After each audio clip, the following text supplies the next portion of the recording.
ready to get going yet. This PowerPoint is entitled Foundations 2. You go on the website and open that up. It's Foundations 2.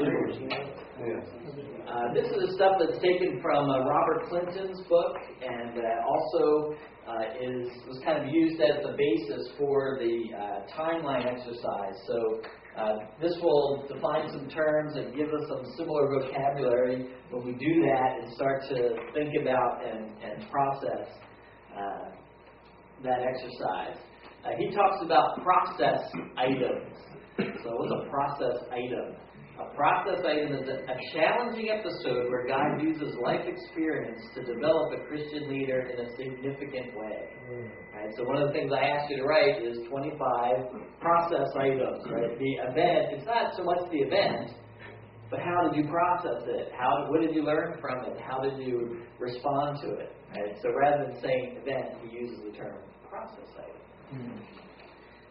The unique development of a Christian leader can be understood in terms of various significant processes, right, events and how you responded to them, experienced and responded to over a lifetime. Character formation. Process items may include events or circumstances, people, special interventions, inner life lessons, right? And the light bulb goes on, aha moments, and anything else that God uses to challenge and to develop a Christian leader. Whoops, I hope. God takes every leader through various life experiences to mold our character, develop our skills, and to shape our values. And if you look at those events and how you process them, you can begin to think about what value did I gain from that. And as you look at some of the earlier events in your life, a lot of times you may have really come away with it with a wrong value. You had somebody, a friend betray you, and you're like, all right, what the value is, I'm not trusting anybody ever again. And it's only later that God begins to go back and work on you in that area. So we don't always process things in a pure and godly way. In fact, that's usually not our default. God uses us to go back and unravel things. Or to develop our skills, through that experience, I'm now able to do something I was not able to do before. Right? I'm still not able to fix my leaking faucet, but maybe someday I'll have that skill. Or shape our values. Okay, types of process items. Process items often come in clusters, including multiple challenges to the development of each leader. Generally, they fall in one of these three categories. An inner life item, an interpersonal item, or an influence item. Okay, an inner life item, that challenges leaders to develop spiritual disciplines. Right? And it's through times in the Word, times of prayer, how we process the events in our lives, that our inner life begins to develop, that the life of Christ is formed in us. Interpersonal items is the challenge that leaders have to interact effectively with people. Developing, we just talked about how to deal with murmuring. Okay, there it is. Right? That's an interpersonal thing. So some of them are interpersonal items. This one brother was telling me about, he had a pastor was a mentor who took his hands off, right? Just walked away, dropped them, didn't want to have anything to do with them. Man, how do you deal with that? Ouch. And we all have situations like that. Or influence items, right? Where you have skills and giftedness, you have opportunities to use your leadership, and how are you going to invest, right? Or steward the giftedness, the skills, and the influence that you have. Let's look a little bit deeper at the inner life items. Here are 5 checks that God brings into our life to shape our character. The first one he calls a word check, integrating biblical revelation in response to practical life challenges. Right? Did you ever preach on a text and very soon after God challenged you with whether you're really going to believe it and do it? That's a word check. That is a word check. Where you're finding something in the Word of God and your mind is getting wrapped around it, and all of a sudden the life circumstance comes where that comes right in your face. And God says, "You really going to believe this?" Or not? Are you going to believe I'm true to my word or not? Right? We've all had these. I see a lot of nodding heads in the room. These word checks. Are you really going to believe that my word is true? How about obedience checks? Application of biblical values to life choices, even when it's difficult, unpopular. You could, lose some power, prestige by sticking to your guns, by doing the right thing. Obedience check. We put obedience to God over, a desire to be liked, a desire to go along with the crowd. Obedience checks. I remember the night when I was sort of getting this growing call to go to the mission field, and it was almost as if the Great Commission was being spoken right to me. And God said, what part of go doesn't apply to you? Well, I guess none of it, which means I guess it does apply to me. So, are you going to obey? There's an obedience check. Integrity check. Consistency between what we profess to believe and how we actually live. Right? And of course, spiritual maturity is hopefully the growing closer of those two things.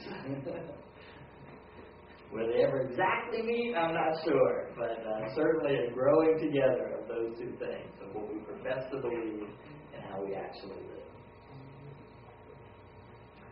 Faith checks. Will we trust God beyond human understanding? Every once in a while in a leader's life, you get the message, Noah built an ark. Only you heard that. And if you really believe and start doing it, nobody's going to believe you heard that from God. Everybody's going to think you're crazy. There's times in a leader's life when God calls them to a step of faith that they know if they take it, they're going to be completely misunderstood by everybody.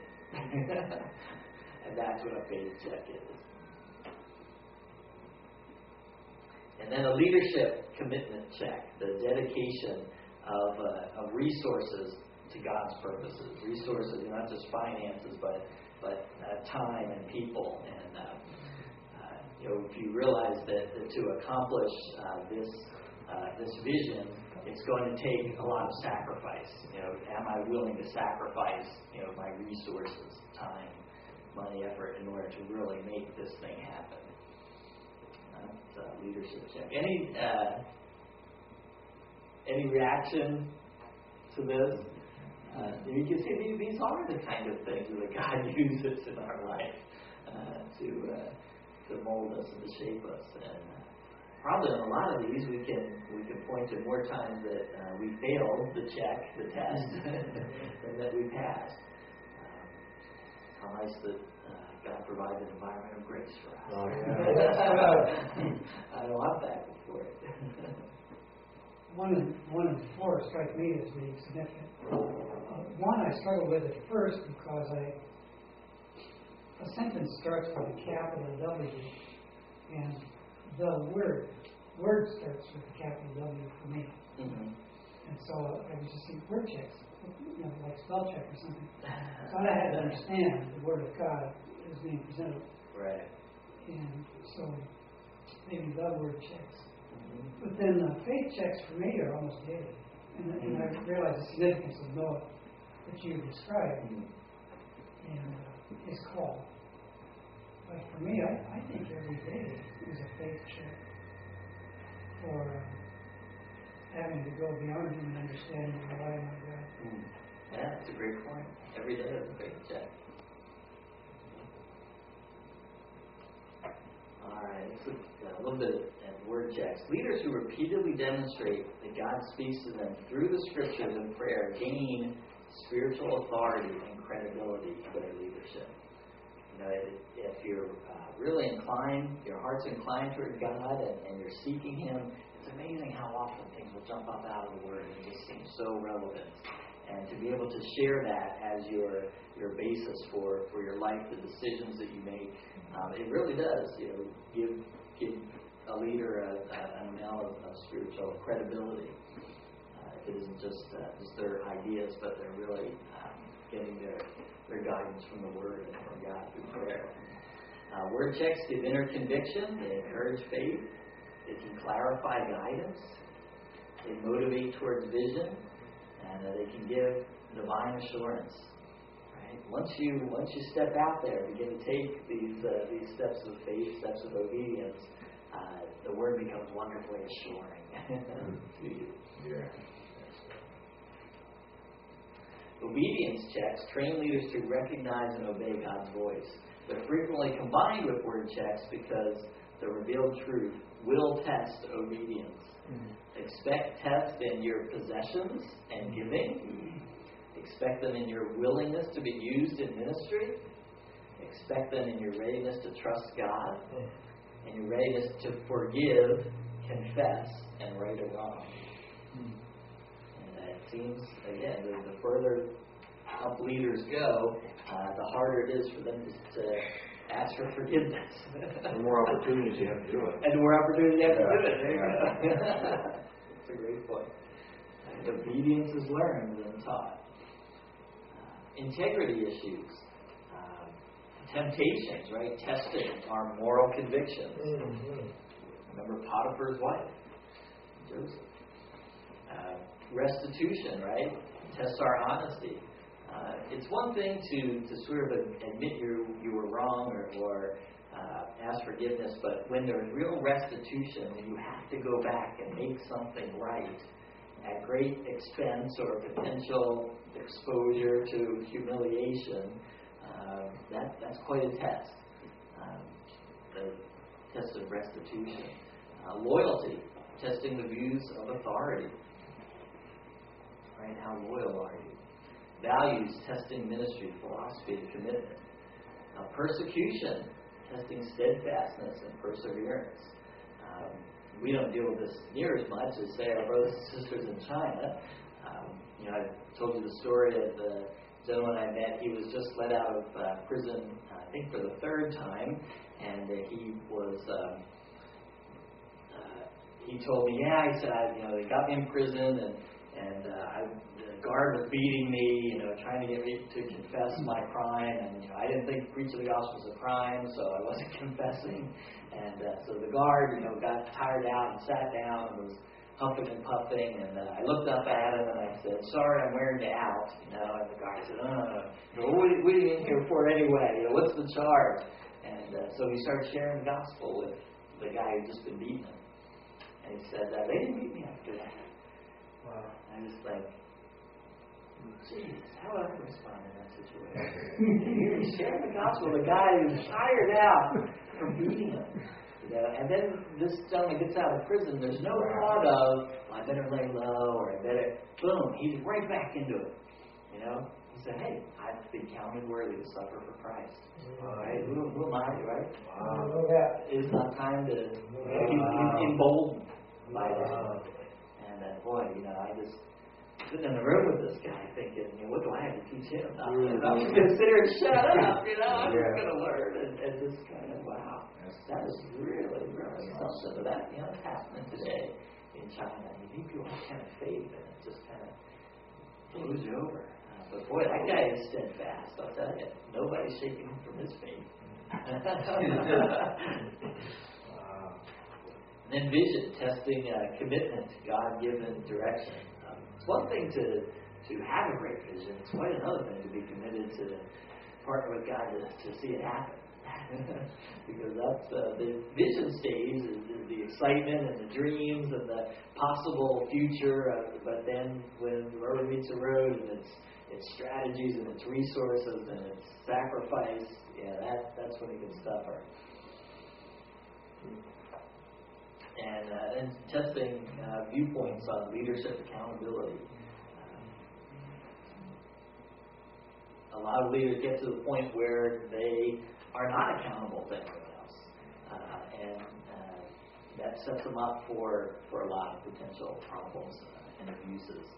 But we maintain a leadership position and continue to have a proper level of accountability, right? Now, there's some church boards that will never let their pastor truly be the leader, right? And sort of over accountability, but the appropriate level.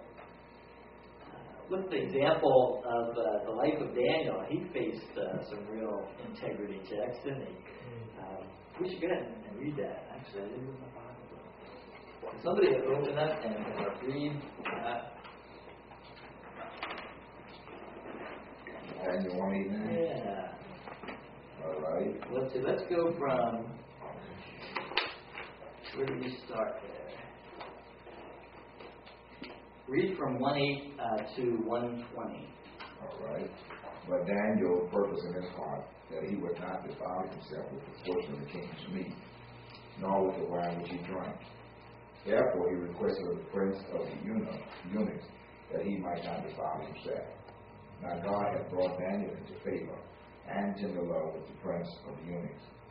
And the prince of the eunuchs said unto Daniel, I fear my lord the king, who hath appointed your meat and your drink. For why should he see your face worse like it than the children which are of your sort? Then shall you make me endanger my head to the king. Then said Daniel to Melzar, whom the prince of the eunuchs had set over Daniel, Hananiah, Mishael, and Azariah, prove thy servants, I beseech thee, 10 days, and let them give us pulse to eat and water to drink. Then let our countenances be looked upon before thee, and the countenance of the children that eat of the portion of the king's meat. And as thou seest, deal with thy servants. So he consented to them in this manner, and proved them 10 days. And at the end of 10 days, their countenance appeared fairer and fatter in flesh than all the children which did eat the portion of the king's meat. Thus Melchizedek took away the portion of their meat and the wine that they should drink, and gave them pulse.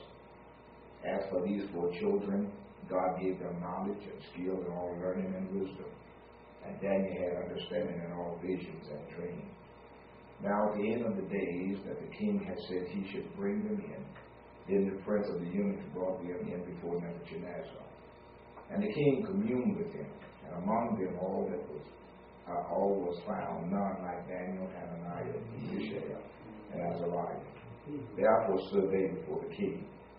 And in all matters of wisdom and understanding that the king inquired of them, he found them 10 times better than all the magicians and astrologers that were in all his realm. And Daniel continued even into the first year of King Cyrus. Wow, that's great. Isn't that a great story? So where does it start, right? It starts with, is Daniel going to obey the king, right, and eat this food, eat this wine, thus defiling himself before his God, or is he going to keep his integrity and refuse the king's food? Right. Now the prince of the eunuchs, he got nervous because he's kind of on the line too, because he's supposed to see that Daniel follows, and so he's getting nervous. If you get all railed thin because you're not eating food, the king sees it. You're in trouble, and I'm in trouble too. So his Daniel's integrity is potentially putting other people at harm in the situation, right? It isn't just about him. But he resolves not to defile himself. His inner conviction resulted in an outward testing. Right? Anytime you make an inner conviction, you have an outward testing. Right? As soon as you go on the diet, you come in and the donuts are on the table. Whenever you make an inner conviction, there's an outward testing. Officials' fears could have caused Daniel to compromise. It could have. There was probably a lot of pressure there. Daniel probably didn't want to get that guy in trouble. At the same time, he was going to stick to his convictions. So the test for 10 days could have resulted in a breakdown of convictions. Sometimes it's easy to have a lot of resolve at the beginning, but somewhere down the road, sometimes resolve wanes. But it didn't. with Daniel. So what was the result? Great favor in the eyes of the officials, knowledge and understanding, and a reputation that there were none equal. Right? Now, he didn't necessarily know that this was going to be the result, right? It could have been off with your head, disobedience to the king, right? He didn't know this was going to have, a great result. But in this case, it did, because of his integrity, and he ended up, because of it, having a high position of service. That's a great story. That's the story that puts a smile on our face. Yeah. Faith checks develops trust in God beyond human understanding. 3 elements. There's a situation that challenges God's faithfulness, or a revelation that reveals His plan.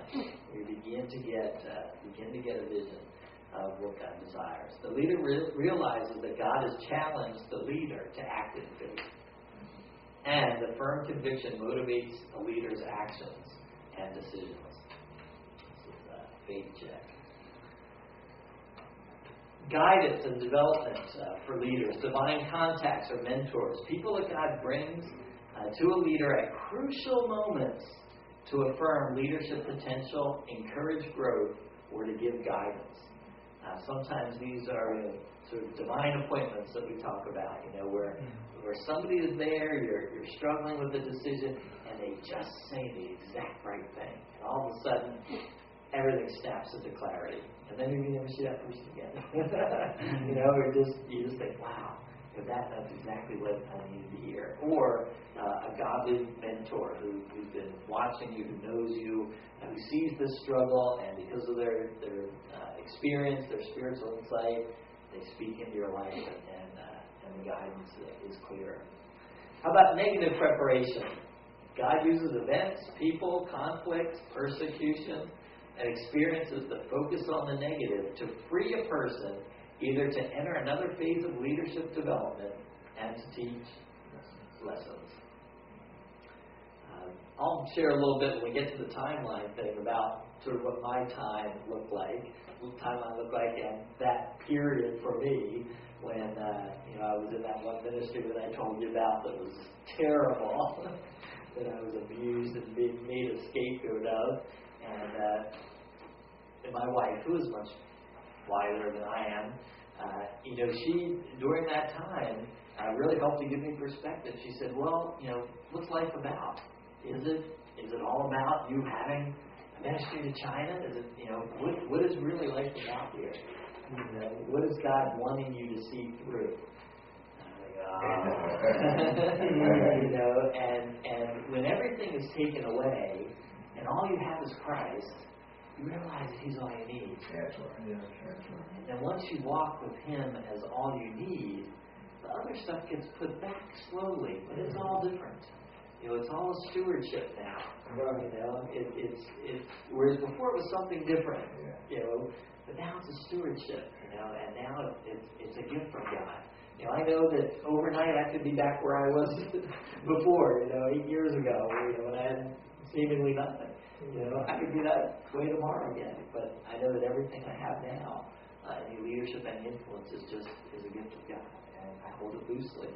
And I know that Jesus is really all that I need. So negative preparation really is a form of guidance. We tend to want to get out of the negative situation as fast as possible. I remember actually having the thought when I was going through that of, I want to stay in this long enough to really learn this lesson, because I don't want this lesson to be repeated. And sometimes we do that. God is beginning to squeeze us, and we jump out. And it's amazing how He'll kind of re-engineer circumstances so we're back there again.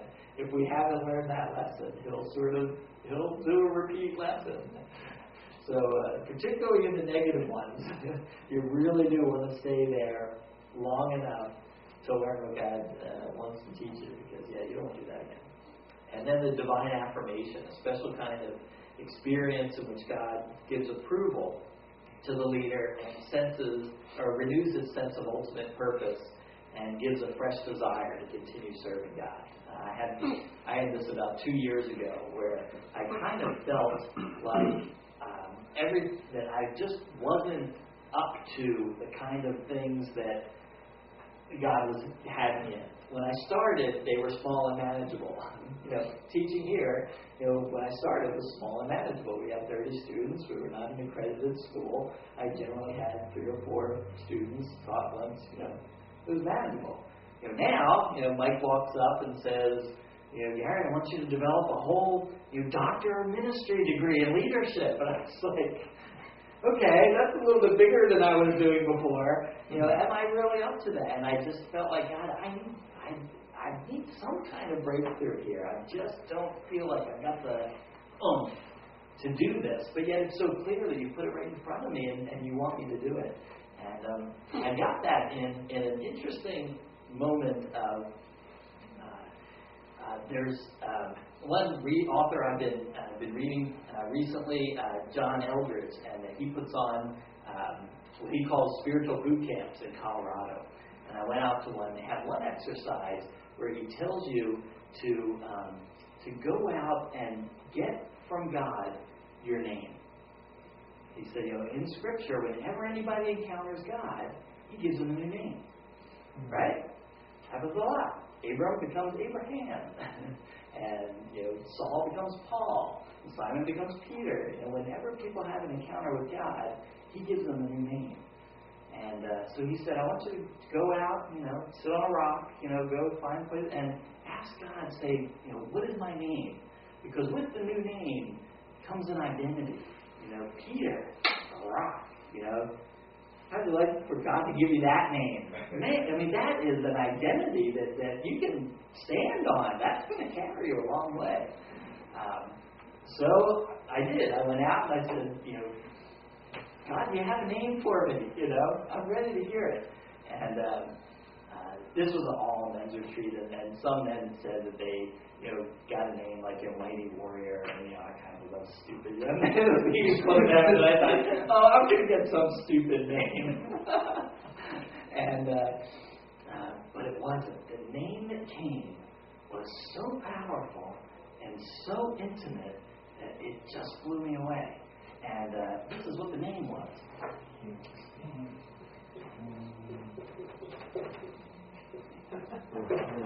You're right, it's powerful and wonderful. I thought you would think so.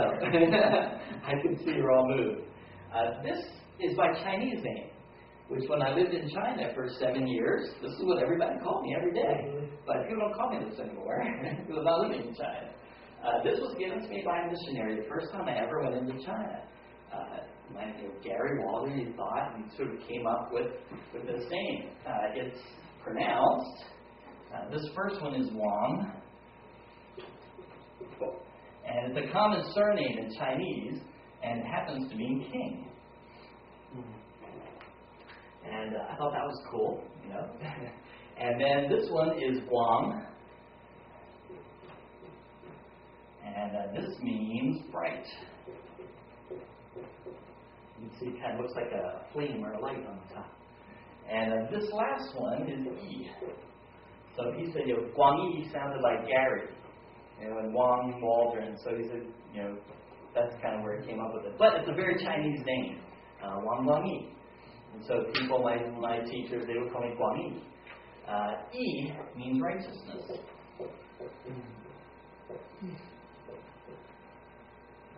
And I had not really thought about this name for a long time because I hadn't been called it in a while. So I'm sitting on the rock in Colorado and asking God, what's my name? And what came was Wang Wang Yi. But along with it came the meaning behind it, which I never really had before. And what came with the Wang was, this doesn't just mean sort of the guy sitting on the throne. This means a person in a noble line who has taken their proper authority. Right? So it isn't just, the guy on the throne. It's of a noble line taking the proper authority. And I thought, and God said, in this coming back to me, God said, you are of a noble line. You are an heir of the king. You really are of a noble line. Wow. That's cool. And then the Guanyi, this is kind of interesting. The picture that came with the Guanyi, bright righteousness, was, I should probably show it. Maybe I'll show it after the break. There's a scene in I believe it's the second Lord of the Rings movie. Have you seen all those? You really have to. The best leadership movies ever made. Yeah. There's a scene where the Minas Tirith, the walled city, or the fortified cities up here, there's this huge plain, and then down by the river, there's this little town that is supposed to guard against any attacks on the big city. Well, the city by the river gets attacked and overrun by the orcs. And so the men are in retreat, and they're wounded, they're bleeding, they're hobbling across this wide open plain, trying to get back to the fortified city. And it's just a pathetic sight. They're coming back, and they're just completely exposed. And right at that moment, the Nazgul, those evil dragons, come swooping down. And you're just like, oh, these poor guys. And they just get taken out. They're completely defenseless. The dragons are just, hitting them with their backhand or back claw or whatever. And it's just a pitiful, horrible scene. And suddenly from the gates of the walled city, Minas Tirith, Gandalf starts riding out. And starts riding across this plain. And he has a staff, and on the end there's a crystal. And the crystal is sort of glowing. And he's riding out towards the scene of these poor soldiers being taken out by the dragons. And he's riding out, and as he gets closer, the light from this staff gets brighter and brighter, to the point where Gandalf gets here, and the light hits the Nazgul, it hits the evil, and they can't stand it. They're just like, whoa, they're repelled by it, to the point where he comes right up to these men, and the evil just has to flee. And he then leads them safely back into the walled city. And God said to me at that moment in Colorado, He said, that's Guanyi. He said, your life is going to have a light, and I have men, and the light of your life is going to repel the evil from their life, and I'm going to use them to bring them back to me. Wow. That was some divine affirmation. And that completely altered my inward landscape. My entire spiritual life orientation has been completely altered because of that experience. The main thing, I think, I can agree with you in the same sense how same thing happened to me. I was ministering in Kenya, and I had been ministering and going through doing things. All of a sudden one night they said, Pastor Thompson, we want to give you another name. Wow. Another name. Give you an African name. Yeah, I'm going to give you an African name. I've been ministering, been teaching, or what have you. And then they said, but in order to do it, you have to do one thing, and tonight you have to get your own food. So you can either slay a chicken, or you can slay a goat. Of course, that's what I'll do. Chicken. That's a 10-year-old kid. And he showed me how to do it. He, just grab chicken and just put on one wing, and lift his neck up, and take a little, cut it off, and then he just slice it, right? Yep. And he bring in hot water, put it in, and put it up. And so afterwards, they sat me down, we ate, and talked before, and they said, your name now is Kamau, and which means one who's going to the next level. Wow. And it was so inspiring in my ministry. Isn't that something? Yeah. Wow. Oh, I'm getting chills. This divine affirmation. You can't manufacture this. It's just God coming and just reaching down, and your life is just never the same. Wow. Thanks for sharing that. That's cool. Go to the next level. Wow. It just changes you, doesn't it? It just changes it. Okay, you know what I mean. Divine affirmation. Okay, leadership commitment check. Leadership checks develop dedication of resources to God's purposes. Once you have a vision and propose to move towards God's plan, it means saying no to a lot of other stuff. You know, it's tough in the church when people have so many expectations of what the church should be doing. Pastor, let me tell you what you should be doing. Let me tell you what this church needs to do. Right? How many times have you heard that? When you're committed to a vision, to be able to say no to other things, because for this season, our calling on this house is this. You know, and that you're going to get flack for that. Right? You're going to get flack for that. Leadership check is: are you going to follow through on committing the resources that it takes to really accomplish that vision? There's an internal agreement to follow through on the direction which God is leading, giving up other options to act.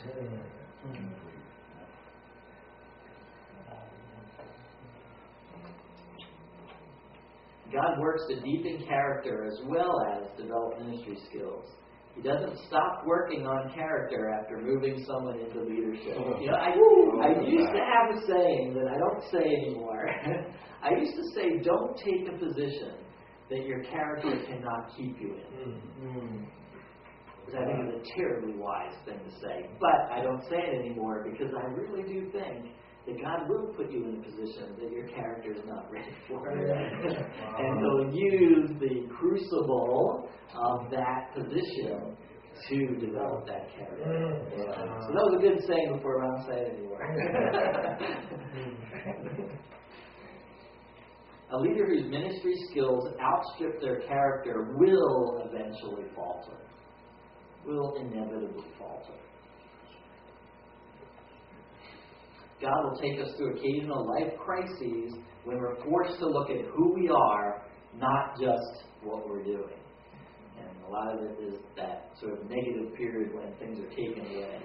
We're being learned to doing, and doing leads to new challenges, and those challenges lead to being again. Okay, let's take another break.